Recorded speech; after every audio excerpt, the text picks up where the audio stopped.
तस्मै हरिप्रिय पाञ्चाकल्पतरुभ्यश्च कृपासिन्धुभ्यः च पतितानां पावनेभ्यो वैष्णवेभ्यो नमो नमः। जय श्री कृष्ण चैतन्य प्रभु नित्यानंद श्री अद्वैत गदाधर श्रीवासादि गौर भक्तवृंद। हरे कृष्णा कृष्ण कृष्ण हरे हरे, हरे राम राम राम हरे हरे। नमो विष्णुपदाय कृष्णपृष्ठाय भूतले श्रीमते भक्ति वेदांत स्वामिनीति नामिने। नमस्ते सरस्वती देवे गौरवाणी प्रचारिणे निर्विशेष शून्यवादी पाश्चात्य देशतारिणे। जय श्री प्रभुपाद की जय। जय गुरु महाराज। हरे कृष्ण माता जी, सभी को दंडवत प्रणाम। माता जी मुझे थोड़ा सा आशीर्वाद देना कि मैं कुछ बोल पाऊं। अध्याय 6 ध्यान योग श्लोक संख्या 36। असंयमत आत्मना योगम दुष्पापम इति मे मति वर्ष आत्मना तु यतता शक्य अवाप्तुम अपयायते। हरे कृष्णा माता जी।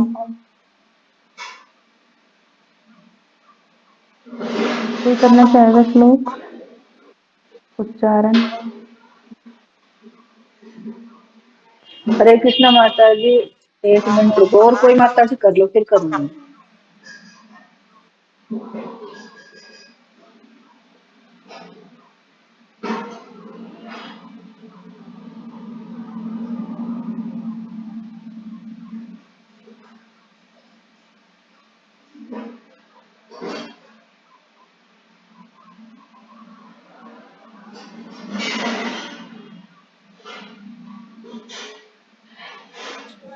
हरे कृष्णा माता जी, कौन सा श्लोक है? 36 है माता जी। 35 तक तो कल आपने किया था।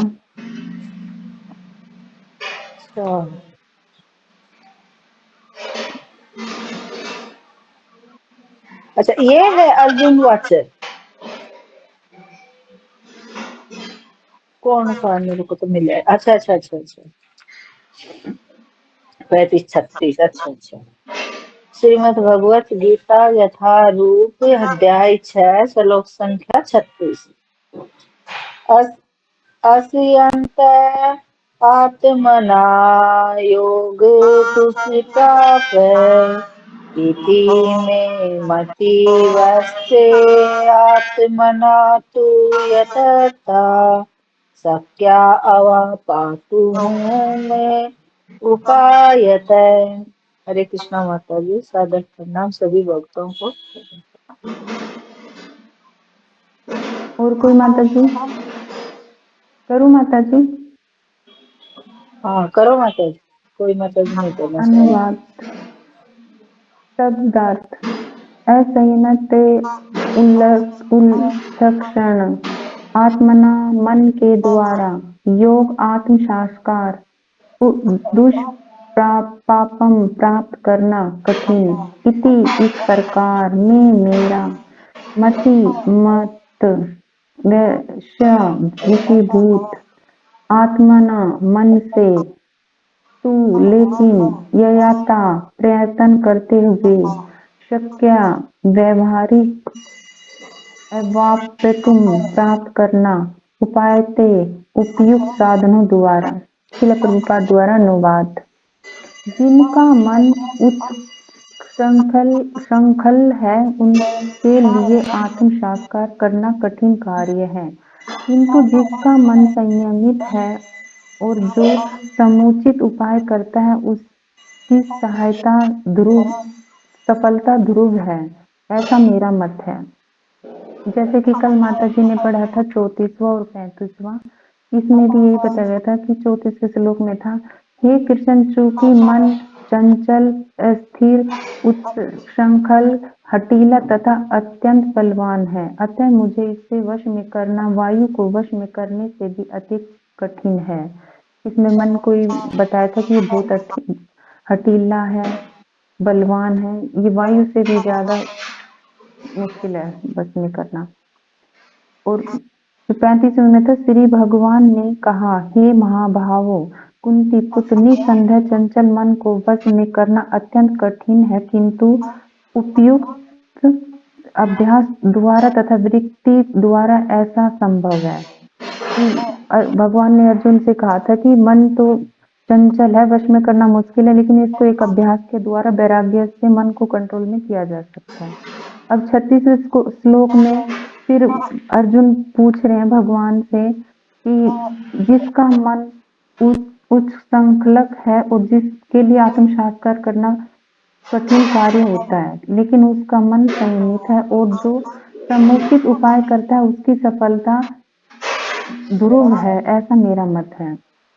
तो इसमें यही बताया गया कि जिसका मन ज्यादा हठीला है उसको आत्म साक्षात्कार मतलब भगवान में लगाना बहुत मुश्किल है, क्योंकि मन बहुत बलवान है। किंतु जिसका मन संयमित है, जिसका मन संयम में रहता है, वो समुचित उपाय करके भी मतलब सफलता प्राप्त कर लेता है, उसकी सफलता सुनिश्चित है। ध्रुव का मतलब है सुनिश्चित।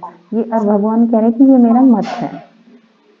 तो इसमें यही बताया गया है कि श्रील प्रभुपाद ने अनुवाद में कि जो व्यक्ति सफल जीवन के लिए कोई भी कार्य करता है तो उसका अगर उसके अंदर संयम होगा तो वो सफलता जरूर हासिल कर लेगा, लेकिन जिसके अंदर संयम नहीं होगा तो वो सफलता नहीं प्राप्त कर सकता। जैसे कि एक इसमें उदाहरण भी बताते हैं, इन प्रभु जी ने बताया था उदाहरण कि मनुष्य के अंदर तो संयम बहुत ज्यादा है, पशु पक्षियों में भी है, लेकिन मनुष्य में सबसे ज्यादा है। उदाहरण के तौर पर जैसे ये समझाया था कि कोई विद्यार्थी है, अगर उसको परीक्षा में पास होना है, अच्छे नंबर लाना है, तो वो पढ़ता है और बहुत सी सारी चीजें उसको छोड़नी भी पड़ती हैं। जैसे कि भाई फोन चलाना, इधर उधर जाना, ये सारी चीजें उनको छोड़नी पड़ेगी। वो पढ़ाई में ज्यादा ध्यान देगा, अपने स्वास्थ्य के प्रति ध्यान देगा, तभी वो जब संयम रखेगा तभी वो परीक्षा में अच्छे नंबर ला सकता है।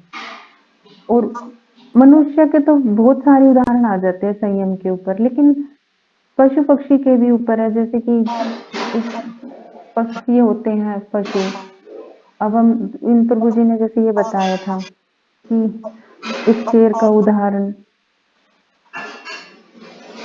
सबसे ये है कि मन जिसका कंट्रोल में रहता है वो तो आत्म साक्षात्कारी हो सकता है। और एक शेर का भी बताया था प्रभु जी ने, जैसे कि एक शेर है, अगर वो खरगोश को पकड़ना चाहेगा तो वो बिल्कुल छुपते छुपाते जाएगा और वो फिर उसको संयम रखेगा तभी उसको पकड़ पाएगा। जिसका मन संयत होता है वह उचित उपाय जरूर कर लेता है और उसको सफलता भी जरूर मिलती है। हर कार्य में सफलता मिलती है जिसका संयम होता है, जिसका मन कंट्रोल में होता है। श्रील प्रभुपाद द्वारा तात्पर्य। भगवान घोषणा करते हैं कि जो व्यक्ति अपने मन को भौतिक व्यापारों से विलग करने का समुचित उपाय नहीं करता, उसे आत्म साक्षात्कार में शायद ही सफलता प्राप्त हो सके। श्रील प्रभुपाद इस तात्पर्य में बता रहे हैं कि जो व्यक्ति भौतिक कार्यों में, जैसे किसी का बिजनेस है, भगवान ने घोषणा करी कि अपने जो कोई बिजनेस में लगा हुआ है, भौतिक कार्य में लगा हुआ है, वो भगवान में प्रीति नहीं लगा सकता।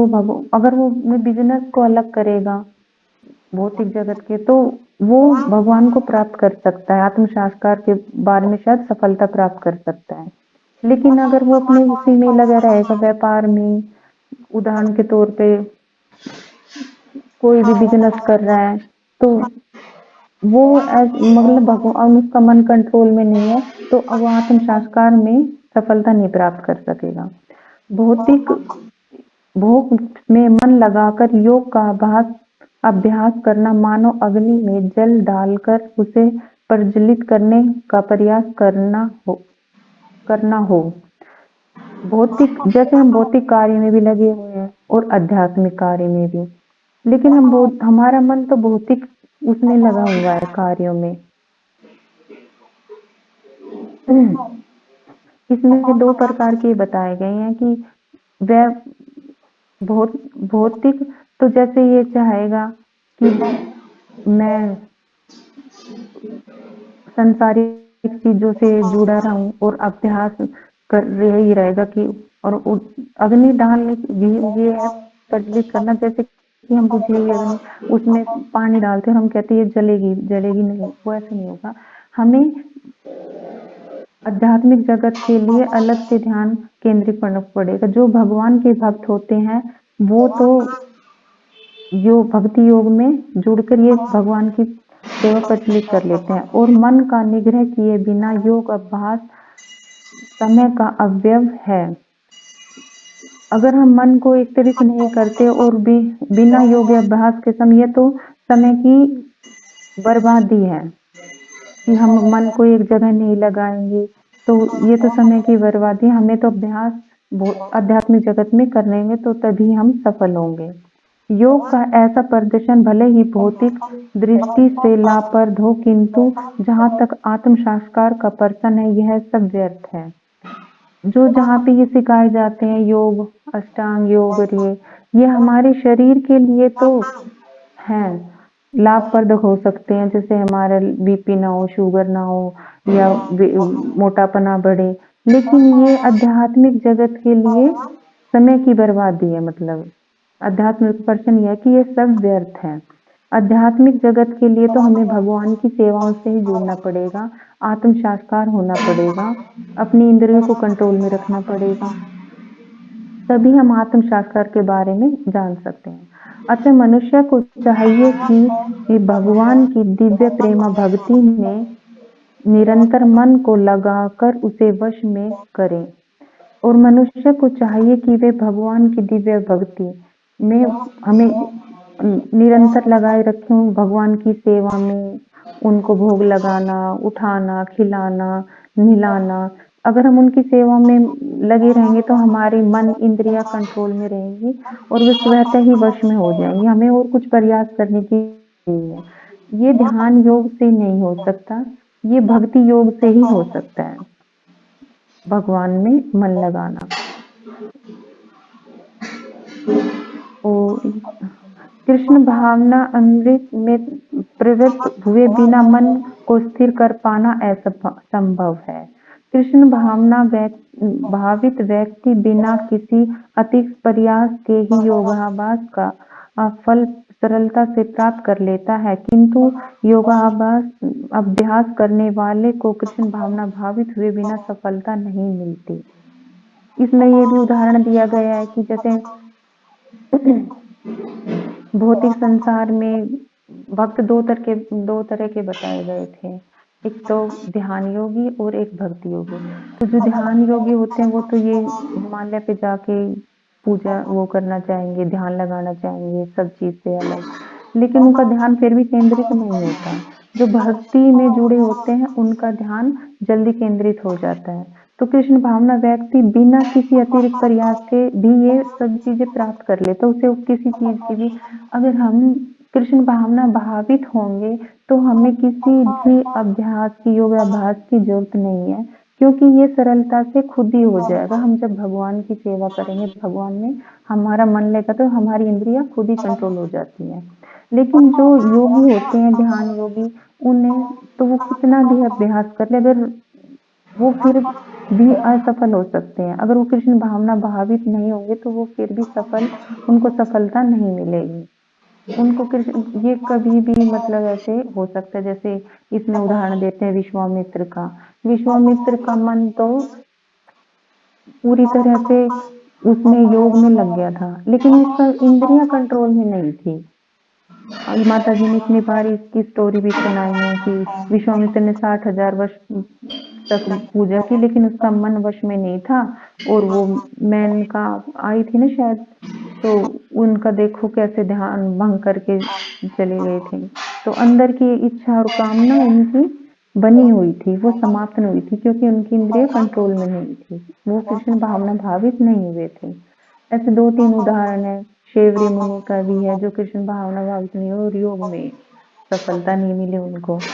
और हिरण्यकश्यप ने भी बहुत सारी तपस्या की थी और उससे भी उसको कुछ सफलता नहीं मिली, अधूरा छोड़कर वो फिर घर में आ गए थे। और जो भगवान के भक्त होते हैं वो कभी भी एक दिन मतलब अपने मन को कंट्रोल में रखते हैं और उन्हें किसी भी उसका वो नहीं रहता। तो कृष्ण भावना भावित हुए बगैर हम अपने मन को कंट्रोल में नहीं कर सकते। लास्ट में भगवान जी ने इसमें यही बताया है। हरे कृष्णा माता जी। श्लोक संख्या 37। अर्जुन वाच अयति श्रद्धया उपते योगात् चलितमानस अपर्याप्त योग संसिद्धिं कामागतिं कृष्ण गच्छति। हरे कृष्णा माता जी। कोई कहना चाहेगा? हरे कृष्णा माता जी। श्रीमद् भगवत गीता यथारूप अध्याय 6 श्लोक संख्या 37। अर्जुन वाच ऐति योपेतो योग चलित मानस अप्राप्य योग संसिद्धं काम गतिं कृष्ण गच्छति। हरे कृष्ण माता जी। सभी को सादर प्रणाम। हरे कृष्णा माता जी। दंडवत प्रणाम। अध्याय 6 श्लोक संख्या 37। अयति श्रद्धयोपेतो योग चलिते मानसा अप्रापे योग संसिद्धि काम गति कृष्ण गच्छति। हरे कृष्णा।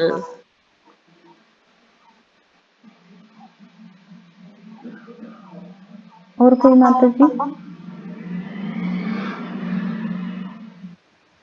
हरे कृष्णा माता जी। 2 से गया ज्वाइन हो रखी है। कोई बात नहीं।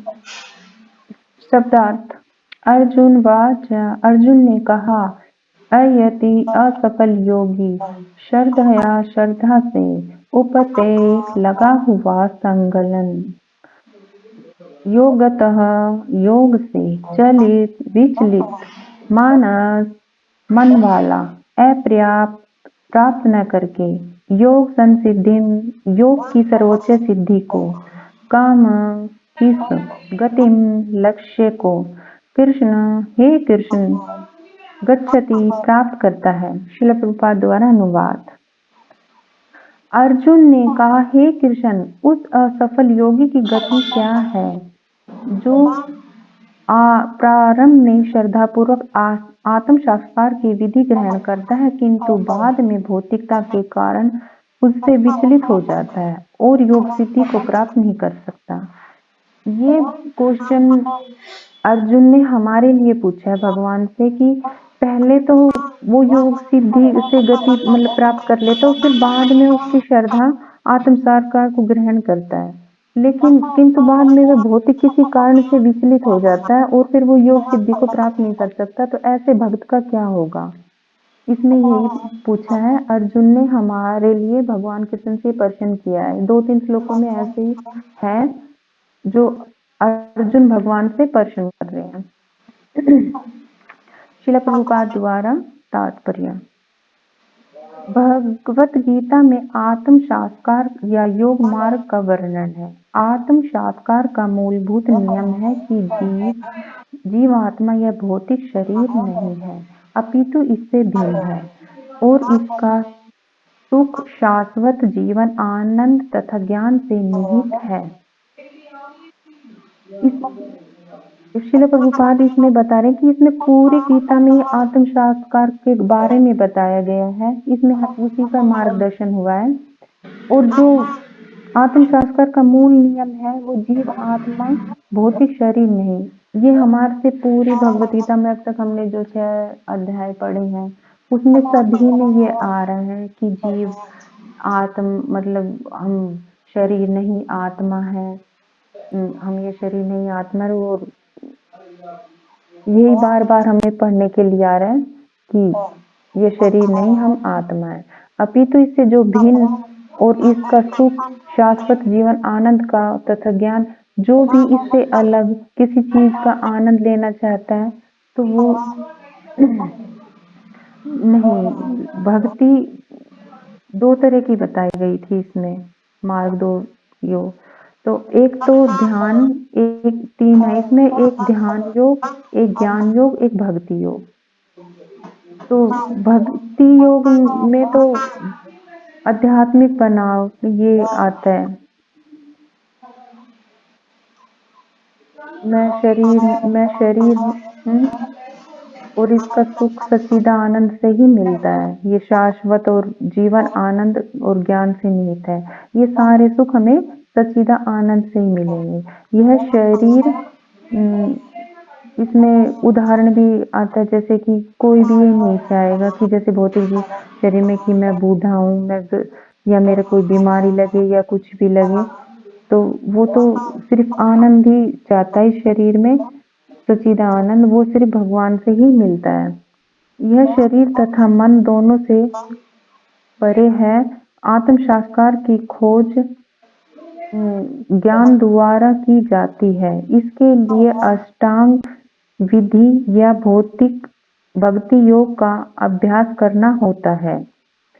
ये शरीर मन दोनों से परे है। ये शरीर और मन दोनों से जीव आत्मा, जैसे जो हमारा शरीर है, ये हम आत्मा, और ये हमारा जो आत्मा है हमारे मन है। तो ये दोनों से परे है। आत्म साक्षात्कार की खोज के द्वारा की जाती, ज्ञान के द्वारा की जाती है। आत्म साक्षात्कार यानी भगवान की खोज ज्ञान के द्वारा की जाती है या भक्ति योग से। इसके लिए अष्टांग विधि या भक्ति योग का अभ्यास करना होता है। या अष्टांग योग, जैसे कि बताया था प्रभु जी ने कि हम अष्टांग योग करने भी बैठ जाएंगे तो हम इतना ध्यान केंद्रित नहीं कर सकते एक जगह बैठ के। अगर बैठ भी गए, कुछ थोड़ा सा शोर हुआ तो फट जैसे हमारी आंख खुलती है, या कोई भी थोड़ी सी आवाज हो, कोई बुला रहे हैं, तो ये नहीं कि हम इतने गहरे ध्यान योग में बैठ जाएं कि जो हम सिद्धि प्राप्त कर लें। और भक्ति योग में ये अभ्यास हम आराम से कर सकते हैं। हमें ये ऐसे समाधि लगा के नहीं बैठना होता, तब भी हमें भगवान की प्राप्ति हो जाती है भक्ति योग में। इसमें से प्रत्येक विधि में जीव को अपनी स्वाभाविक स्थिति, भगवान से अपने संबंध तथा अन्य कार्यों की अनुमति प्राप्त करनी होती है। इस विधि में हमें भगवान से अपने संबंध जानने के लिए मतलब हमें विधि प्राप्त होती है, और भगवान से अपने संबंध मतलब उनके कार्य, उनके संबंध, हम जीव तो भगवान का दास है। हमारा बस यही स्वरूप है कि हम भगवान के दास हैं, और वो यही संबंध जानने की अनुमति कार्यों में अनुपत्ति प्राप्त करनी होती है। वो भगवान से ये अनुमति लेते हैं कि आपके कार्य जो हम करते हैं और भक्ति में जो लगे रहते हैं, उनकी अनुमति और उनसे भगवान से संबंध बनाएंगे, तभी हमें पता चलेगा कि उनके कार्य क्या होते हैं, जिनके द्वारा वह टूटी हुई श्रृंखला को जोड़ सके और कृष्ण भाव अमृत को सर्वोच्च सिद्धि अवस्था में प्राप्त कर सके। टूटी हुई श्रृंखला का मतलब यह है कि जो हम भगवान से बिछुड़ के आए हैं उसको हम फिर से जोड़ सकें, और कृष्ण भावना भावित की जो सबसे ऊंची सिद्धि है उसको हम प्राप्त कर सकें। हम जो कृष्ण भगवान से ऊपर से झगड़ा करके आ रहे हैं बद्ध जीव, तो हमें उनसे अपनी श्रृंखला फिर से जोड़नी पड़ेगी, क्योंकि हम भगवान के दास हैं। इन तीनों विधियों में से किसी एक का भी पालन करके मनुष्य देर सवेर अपने चरम लक्ष्य को प्राप्त कर सकता है। ध्यान योग और ये ज्ञान योग और भक्ति योग, इन तीनों विधि से मतलब कभी भी देर सवेर हम अगर हम भक्ति योग से ज्यादा जल्दी मतलब अपने लक्ष्य तक पहुंच सकते हैं, पर इसमें तीनों दी गई हैं। भगवान ने द्वितीय अध्याय में इस पर बल दिया है कि दिव्य मार्ग में थोड़े से प्रयास से भी मोक्ष की महती आशा है। इसमें हमारे दूसरे अध्याय का ये 40वां श्लोक है ना, जो माता जी ने याद भी करवाया था। तो इसमें यही है कि इस प्रयास में न तो हमें हानि होती है न हास, अपितु इस पथ पर की गई अल्प प्रगति भी महान भय से रक्षा करती है।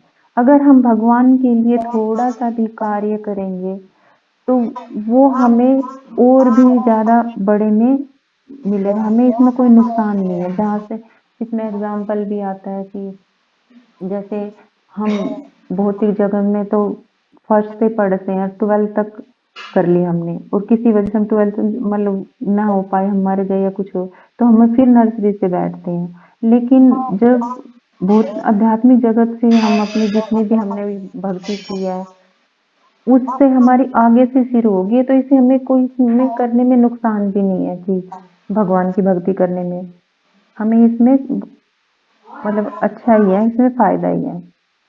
इन तीनों में से इस युग के लिए भक्ति योग विशेष रूप से उपयुक्त है। प्रभुपाद जी बोल रहे हैं कि इन तीनों में से ध्यान योग और ज्ञान योग और भक्ति योग में से सबसे ज्यादा उपयुक्त है, यही सबसे ठीक है, क्योंकि इस साक्षात्कार की यह श्रेष्ठतम प्रत्यक्ष विधि है। अतः अर्जुन पुण्य अशाश्वत होने की दृष्टि से भगवान कृष्ण से अपने पूर्व कथन की पुष्टि करने को कहते हैं। भगवान कृष्ण फिर से विचलित हो रहे हैं अर्जुन की, भगवान कृष्ण से पूछ रहे हैं कि मतलब अगर ये कृष्ण जैसे उन्होंने पीछे पूछा था कि जो योगी अगर इसमें असफल हो जाए तो फिर कैसे होगा, तो वो फिर से वही प्रश्न पूछ रहे हैं। भले ही कोई आत्म साक्षात्कार के मार्ग को निष्ठा पूर्वक क्यों न स्वीकार करे, किंतु ज्ञान की अनुशील विधि तथा अष्टांग का अभ्यास इस युग के लिए सामान्यतः बहुत कठिन है। भले ही कोई साक्षात या मार्ग पर कठिन निष्ठा पूर्वक क्यों न करे, पर न स्वीकार कर, किंतु ज्ञान की अनुशीलता विधि तथा अष्टांग अभ्यास का इस युग के लिए सामान्यतः बहुत कठिन है। अष्टांग योग तो मतलब बहुत ही मुश्किल है करना, सामान्यतः न बहुत कठिन है, क्योंकि हम एक जगह ध्यान केंद्रित नहीं कर सकते, हमारा ध्यान इधर उधर जाएगा ही, इसीलिए तो भक्ति योग ही सर्वश्रेष्ठ बताया। अतः निरंतर प्रयास करने पर भी मनुष्य अनेक कारणों से असफल हो जाता है। असफल हो जाता है। पहला कारण तो यह हो सकता है कि मनुष्य इस विधि का पालन करने में पर्याप्त सतर्क न रह पाए। अतः निरंतर प्रयास करने के कारण मनुष्य अगर योग सिद्धि में फिर भी वो कर भी लेता, सिद्धि प्राप्त कर भी लेता, लेकिन फिर भी उसके असफल होने के चांस रहते हैं। पहला कारण तो प्रभुपाद ने ये बताया है कि मनुष्य इस विधि का पालन न करने में पर्याप्त सतर्क न रह पाए, और वो मतलब पूरा ये नहीं कि विश्वास की ये हमेशा चल पाएगी, उनका वो भी हो सकता है, ध्यान भी भंग या उनकी सिद्धि भी जा सकती है। दिव्य मार्ग का अनुसरण बहुत कुछ माया के ऊपर धावा बोलना जैसा है। फलतः जब भी मनुष्य माया को के पास से छूट जाता है, तब वह विविध प्रलोभन के द्वारा अभ्यासकर्ता को पराजित करना चाहती है।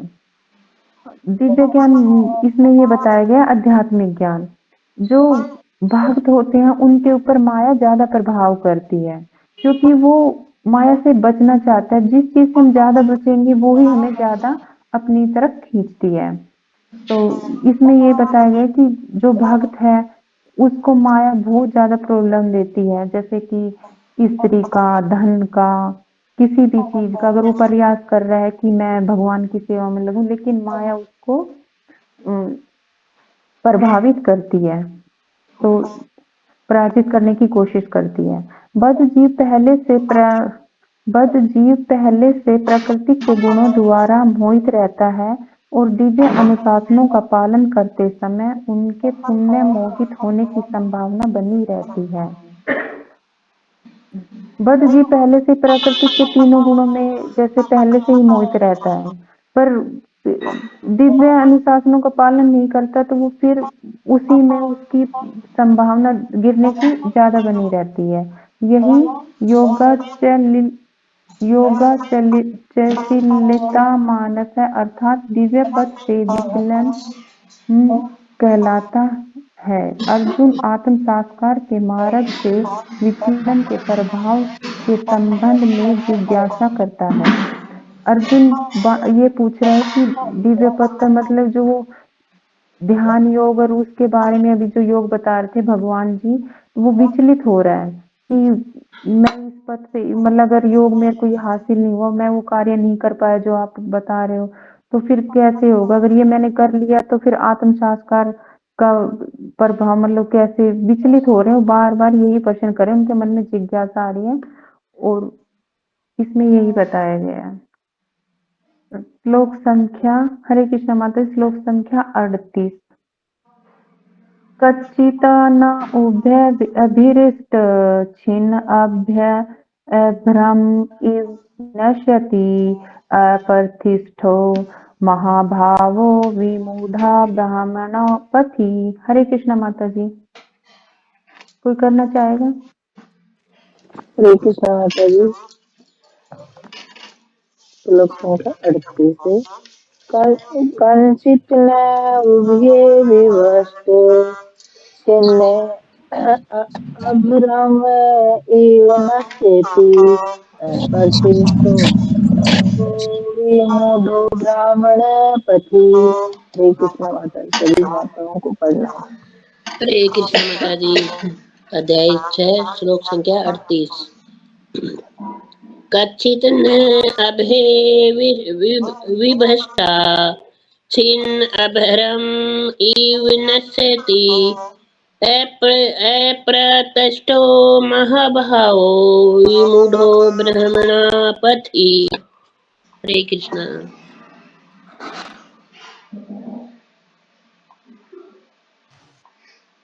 हरे कृष्ण। श्रीमद् गीता अध्याय 6 श्लोक संख्या 38। कचिचित् न विभ्रत छिन्न ब्रह्म इव नश्यति अप्रतिष्ठो महाभावो विमूढ़ो ब्रह्मण पथि। हरे कृष्ण।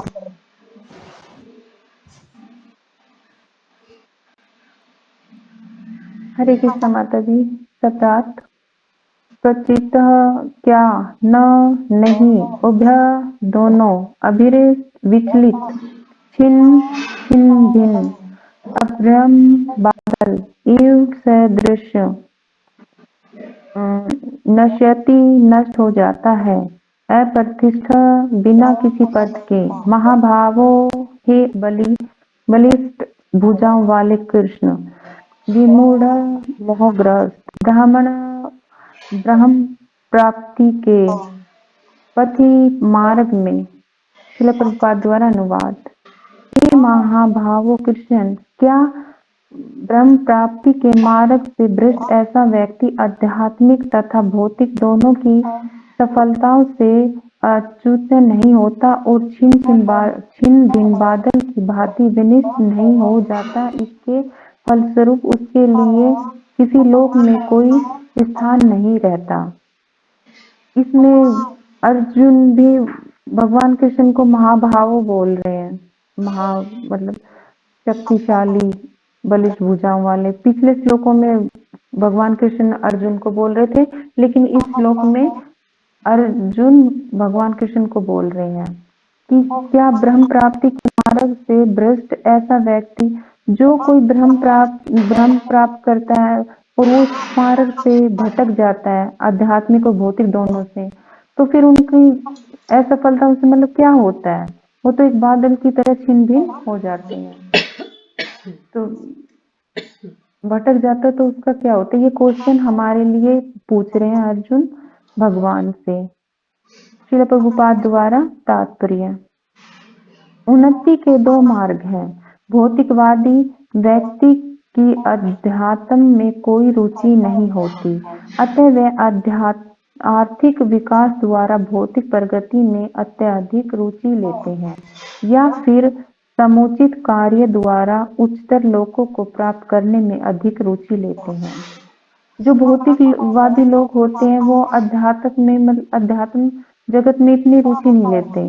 वो तो सिर्फ अपने फायदे के लिए, अपने विकास के लिए बस ये सोचते रहते हैं कि भाई आज हम सोमवार का व्रत करेंगे, महादेव से ये मांग लेंगे, कल हम मंगल का करेंगे, परसों हम बुध का करेंगे, शुक्र का करेंगे, संतोषी माँ से मांग लेंगे। लेकिन उनकी कोई रुचि नहीं होती आध्यात्मिक जगत में, वो सिर्फ अपने फायदे के लिए ही ये करते हैं, बस कृत्रिमिक रूप से यानी कि बनावटी रूप से करते हैं। उनकी कोई रुचि नहीं रहती ये चीज करने में कि आध्यात्मिक जगत में भगवान की कोई सेवा करने के लिए या अपनी इंद्रियों को भगवान की सेवा में लगाने के लिए कोई अत्यधिक रुचि नहीं है। उनकी तो बस यही रहती है कि आज हम उसको प्रसन्न करेंगे तो हमें ये फायदा होगा, हम कल उसको करेंगे तो ये मिलेगा, या फिर समुचित कार्य द्वारा उच्चतर लोकों को प्राप्त करने की अधिक रुचि रहती है, या फिर उनको बस इतना रहता है कि भाई हम उच्च लोक में चले जाएंगे। भगवान से तो उनका फिर भी कोई वो नहीं रहता, मतलब कि बस इतना ही करते हैं कि हम उच्च लोक में चले जाएंगे। यदि कोई अध्यात्म के मार्ग को चुनता है तो उसे सभी प्रकार के तथाकथित भौतिक सुख से व्रत होना पड़ता है। अगर कोई आध्यात्मिक जगत मतलब अध्यात्म मार्ग को चुनेगा तो उसमें भौतिक जगत से तो थोड़ा सा अलग होना पड़ेगा। भौतिक जगत में तो जैसे हम इनका सुख महसूस करते हैं, जैसे भाई हर चीज के लिए हमें थोड़ी देर के लिए सुख प्राप्त होता है भौतिक जगत में, लेकिन आध्यात्मिक जगत में इससे भी बड़ा सुख हमें प्राप्त होगा अगर हम इससे जुड़ जाएंगे तो। यदि महत्वाकांक्षी ब्रह्मवादी असफल होता है तो वह दोनों ओर से जाता है। दूसरे शब्दों में वह न तो भौतिक सुख को भोग पाता है, न आध्यात्मिक सफलता ही प्राप्त कर सकता है। जो ब्रह्मवादी मतलब उनकी बहुत बड़ी आकांक्षा होती है कि हम ब्रह्म में मिल जाएंगे, तो वो असफल हो जाता है तो वो तो किसी भी उसका नहीं रहता, ना तो वो भौतिक सुख भोग पाता है, ना ही वो आध्यात्मिक सुख भोग पाता है। क्योंकि वो तो यही सोचता है कि उनकी तो बड़ी बड़ी आकांक्षा होती है कि हम ही भगवान है, हम ही भगवान में मिल जाएंगे, लीन हो जाएंगे, एक ज्योति है। तो वो इस किसी भी चीज का वो सुख नहीं प्राप्त कर सकते, ना तो भौतिक का ना आध्यात्मिक में उन्हें कोई सफलता नहीं मिलती, उसका कोई स्थान नहीं रहता। वह छिन्न भिन्न बादल के समान होता है। कभी कभी आकाश में एक बादल छोटे बादल खंड में विलग होकर एक बड़े खंड से जा मिलता है, किंतु यदि वह बड़े खंड से नहीं जुड़ पाता तो वायु उसे बाहर ले जाती है और वह विराट आकाश में लुप्त हो जाता है। इसमें प्रभु जी ने बादल का उदाहरण देके हमें समझाया है कि एक बहुत बड़ा बादल होता है और एक छोटा होता है, लेकिन अगर छोटा बादल बड़े में नहीं मिल पाता तो वो बिखर जाता है और वो उसे हवा अपने बहाव में बहवा के ले जाती है, ना तो वो छिन्न भिन्न हो जाता है। ना इसका मतलब यही समझाएगा कि जो ब्रह्मवादी है वो तो ना भौतिक जगत में रहते हैं ना आध्यात्मिक जगत में, उस बादल की तरह वो बिखर जाते हैं और वो फिर लुप्त हो जाते हैं, दिखाई नहीं देते। जैसे अगर वो हवा के साथ बह जाएंगे तो फिर दिखाई नहीं देंगे। ब्राह्मण पथिक ब्रह्म साक्षात्कार का मार्ग है जो अपने आप को परमेश्वर का अभिन्न अंश जान लेने पर प्राप्त होता है। इसमें जो अपने आप को परमेश्वर का अभिन्न अंग जान लेने का प्रयास होता है और यह परमेश्वर ब्रह्म परमात्मा तथा भगवान रूप में प्रकट होता है। भगवान श्री कृष्ण परम सत्य के पूर्ण प्रकट्य है, अतः जो इस परम पुरुष की शरण में जाता है वही सफल योगी है। ब्रह्म तथा परमात्मा साक्षात्कार के माध्यम से जीवन के इस लक्ष्य तक पहुँचने में अनेकानेक जन्म लग जाते हैं, बहुनाम जन्म मानते। अतः दिव्य शास्त्रकार का सर्वश्रेष्ठ मार्ग भक्ति योग या कृष्ण भावना की प्रत्यक्ष विधि है। इसमें भगवान जी ने प्रभुपाद ने पूरा बता दिया, इसमें पूरा ध्यान योग का बताया, लेकिन प्रभु जी ने ध्यान योग को एकदम खंडित अलग कर दिया कि ध्यान योग से ये भक्ति प्राप्त नहीं हो सकती है, जो सिद्धि प्राप्त होती है तो वो रुकेगी भी नहीं, और जो ये भक्ति योग है यही एक अंतिम रास्ता है भगवान के पास जाने के लिए। एक लास्ट यही है कि चाहे कितने भी हम जन्म ले, लेकिन हम भक्ति के द्वारा ही भगवान को प्राप्त कर सकते हैं। तो इसमें परम ब्रह्मा परमेश्वर ब्रह्म और परमात्मा। तो ज्ञान योग में तो परमात्मा साक्षात्कार आता है, ज्ञान योग में ब्रह्म योग और भक्ति योग में भक्ति जो भक्त होते हैं। और इसमें ये श्लोक भी बताया गया 18 अध्याय का 55वां कि केवल भक्ति से मुझे भगवान को यथारूप में जाना जा सकता है। जब मनुष्य ऐसी भक्ति से मेरे पूर्ण भावनामृत में होता है तो वह वैकुंठ जगत में प्रवेश कर सकता है। तो भगवान यही बोल रहे हैं कि मेरे को तो सिर्फ भक्ति के द्वारा ही जाना जा सकता है। जो मुझे भक्ति से जान लेगा वो मेरे धाम में वैकुंठ में चला जाएगा। हरे कृष्णा माता जी, दंडवत प्रणाम। और मुझे तो इतना ही आया, आप देखिए। हरे कृष्णा माता जी, प्रणाम।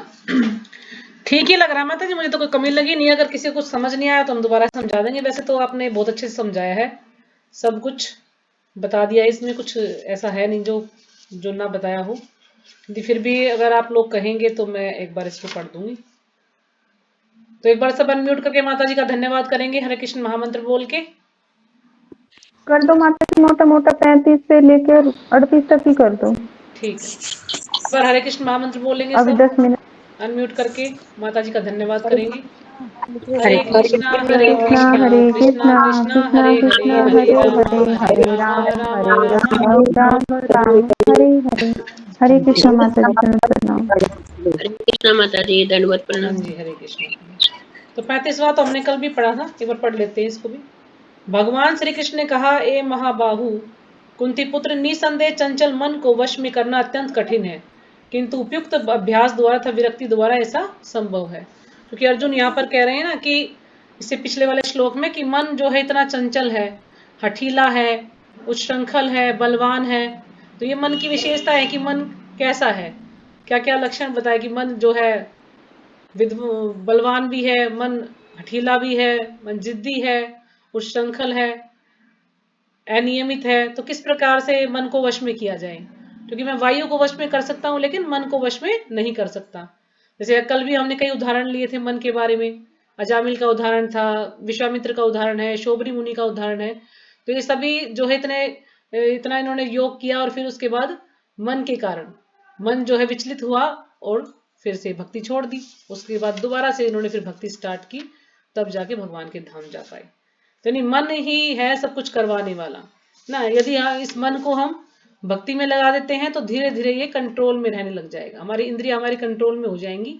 लेकिन यदि भक्ति में नहीं लगाएंगे तो फिर ये कुछ ना कुछ, वो कहते हैं ना, जैसे बंदर का उदाहरण दिया जाता है कि बंदर टिक नहीं सकता एक जगह, उछल कूद करता ही रहता। तो ये मन भी उछल कूद करता रहता है।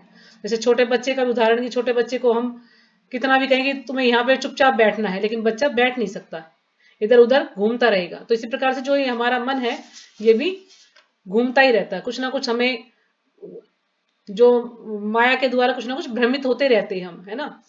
क्यों? अब हम सोचते हैं कि हम ये कार्य करें, लेकिन थोड़ी देर में ही फिर हमारे दिमाग में कुछ और बात आ जाती है, नहीं नहीं हमें ये कार्य करना है, ऐसा नहीं करना है।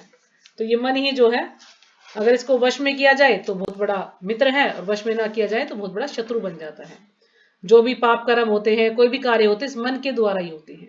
क्योंकि मन इतना बलवान है, मन जो है इतना बलवान होने के कारण कुछ भी जो है मन में कुछ ना कुछ चलता रहता है। कहते हैं ना, जब हम जप करते हैं तो इतने सारे विचार हमारे मन में आएंगे, वैसे कभी नहीं आएंगे, लेकिन जब जप करेंगे तो जरूर पता नहीं कितने साल पुरानी जो बातें हैं वो हमारे मन में आती रहेंगी। हम सोचते रहेंगे, फिर से जप में लगेंगे, लेकिन फिर से वो हमें परेशान करने लगती है। तो इस प्रकार से मन को वश में करना मुश्किल नहीं है, मतलब नामुमकिन नहीं है, उसको वश में किया जा सकता है, लेकिन अभ्यास के द्वारा। तो इस श्लोक में भगवान यही समझा कि अभ्यास के द्वारा, कहते हैं ना कि करत करत अभ्यास के जड़मती होत सुजान, रसरी आवत जाते सिल पर परत निशान। कि वो जब रस्सी बार बार वहां से जा रही तो जो वो पत्थर है वो भी कट जाता है ना, उस पर भी निशान पड़ जाता है। तो फिर अगर हम अभ्यास करेंगे, बार बार इस मन को कंट्रोल करने का अभ्यास करेंगे, तो मन एक ना एक दिन हमारे वश में हो जाएगा। तो अगला श्लोक है 36वां। जिसका मन उच्च श्रृंखल है उसके लिए आत्म साक्षात्कार करना कठिन कार्य होता है ना। जिसका मन वश में नहीं होगा, जिसका मन अनियमित है, कुछ ना कुछ जो है उसके दिमाग में चलता रहता है, तो किस प्रकार से वो फिर उसके लिए आत्म साक्षात्कार करना कठिन होगा। यानी उसको इस लेवल पर आना कठिन होगा कि मैं कौन हूं और मेरा जो है क्या कार्य है, मेरा संबंध किसके साथ है, तो ये उसको जानने में कठिनाई होगी। किंतु जिसका मन संयमित है, जिसका मन संयमित है, संयम में है, उसके कंट्रोल में है, और जो समुचित उपाय करता है, जो समुचित, जो कि उचित है, जो कि योग्य है, वही उपाय करता है, उसकी सफलता ध्रुव है। तो उसकी सफलता ध्रुव का मतलब निश्चित है, उसकी सफलता निश्चित है जिसका मन संयमित है। ऐसा मेरा मत है। तो भगवान यहां पर कह रहे कि ऐसा मेरा मत है।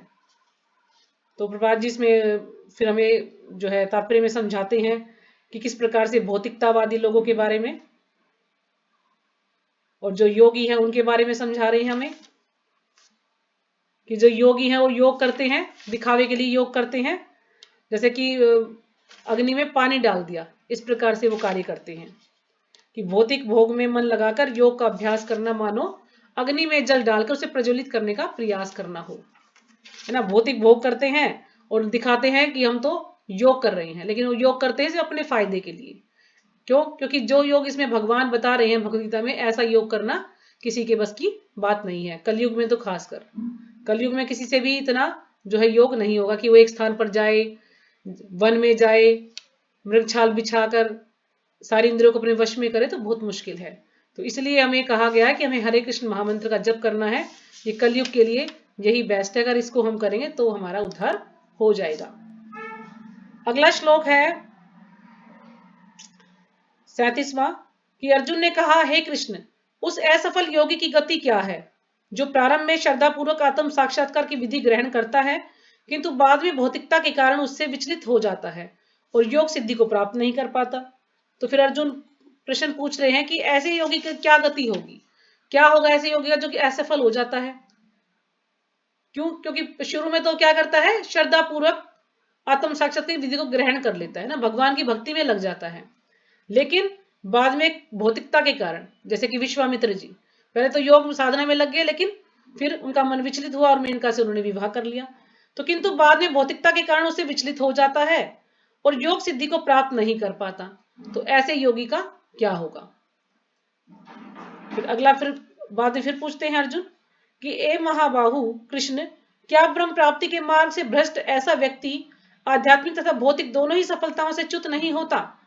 पूछ रहे कि जो ब्रह्म प्राप्ति में लगा हुआ है ना, भगवान को जो प्राप्त करना चाहता है, जो कि भक्ति में लग गया है और भक्ति में भी सफल नहीं हो पाया, क्योंकि जैसे हमने इसमें पिछले में देखा कि वो असफल योगी है, नहीं उसमें भी सफल नहीं हो पाया, और भौतिक दोनों ही सफलताओं से च्युत नहीं होता, यानी किसी में भी वो टिकता नहीं है।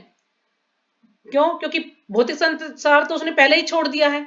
क्योंकि उसको भक्ति करनी है, आध्यात्मिकता में वो लग गया है, तो भौतिक संसार पहले ही छोड़ चुका है। लेकिन अब वो आध्यात्मिक संसार में लगा हुआ है, यानी भगवान की भक्ति में लगा हुआ है, तो उसमें भी वो सफल नहीं हो पाया।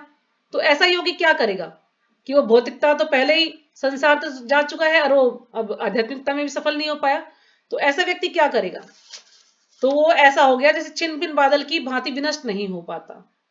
जैसे ये छिन्न भिन्न बादल, यानी एक बादल है वो अपने ग्रुप से अलग हो गया है, तो उसको जब तक वो किसी दूसरे ग्रुप में नहीं जाएगा तो उसको वायु जो है बहा ले जाएगी साथ में और वो बिल्कुल तहस नहस हो जाएगा। लेकिन यदि वो किसी ग्रुप में चला जाता है तो वो बच जाएगा। तो असफल योगी की भी तुलना इसी से की गई है कि यानी वो कहते ना, जैसे प्रभु जी बोल रहे थे कि यूट्यूब पे रिकॉर्ड हो रहा है तो इसलिए नहीं बोल रहे, जैसे कहते हैं धोबी का कुत्ता घर का ना घाट का, तो वो वाला काम हो जाएगा, बिन पहनने का लोटा, यानी ना तो इधर का ना उधर का, तो ये हो जाएगा उसका। क्यों? ना तो वो संसार में कुछ कर पाया, उसने वो पहले ही छोड़ दिया, फिर वो भक्ति में लग गया, उसमें भी वो सफल नहीं हो पाया, तो किसी तरह से वो किसी चीज में भी सफल नहीं हो पाया। तो एक छिन्न भिन्न बादल की तरह से उसकी तुलना की गई है कि उसकी स्थिति ऐसी हो गई है। क्यों? जब बादल को कहते ना, जब बादल दिखते हैं हम बोलते हैं ना हवा बहा कर ले गई, अब बारिश नहीं होगी, तो बादल टुकड़ों में तो वो उसका विनष्ट ही हो जाता है वो। तो इस प्रकार से ऐसी योगी की ऐसी दशा हो गई है, तो जिसके फलस्वरूप उसके लिए किसी लोक में कोई स्थान नहीं रहता। तो ऐसे व्यक्ति के लिए किसी भी लोक में कोई स्थान नहीं रहता। तो फिर इसका जवाब जो है अगले श्लोक में भगवान देंगे कि इसको कैसे क्या करना चाहिए। तो फिर जैसे माता जी ने इसमें बताया, कई श्लोक कोट किए हैं कि अलग अलग श्लोक में बता रखा है कि किस प्रकार से हम भगवान की भक्ति करेंगे, भगवान की भक्ति करेंगे तभी हम जो है सफल हो सकते हैं। क्योंकि जो ये कृष्ण भावनामृत है ये प्रत्यक्ष विधि है। हम कुछ भी करें, किसी भी संस्था से जुड़ जाएं, लेकिन जब हम कृष्ण भावनामृत से जुड़ते हैं तो धीरे धीरे जो है हमारा मन अपने आप ही वश में होने लगता है, हमारी इंद्रियां हमारे वश में होने लगती हैं। और चाहे हम किसी भी और संस्था से जुड़ जाएं, लेकिन हमारा मन वश में नहीं होगा। क्यों? क्योंकि उनके जो कार्य हैं वो कहते हैं, जैसे हमने कल पढ़ा था कि दवा के साथ साथ परहेज भी जरूरी है। लेकिन हम दवा तो लेते रहेंगे, लेकिन हम परहेज नहीं करेंगे तो हमें कुछ भी फायदा नहीं होगा। तो हमें दवा के साथ साथ परहेज भी करना है। अब और संस्थाओं में क्या होता है कि वो ना चाय पे कंट्रोल है उनका कि चाय भी पियो,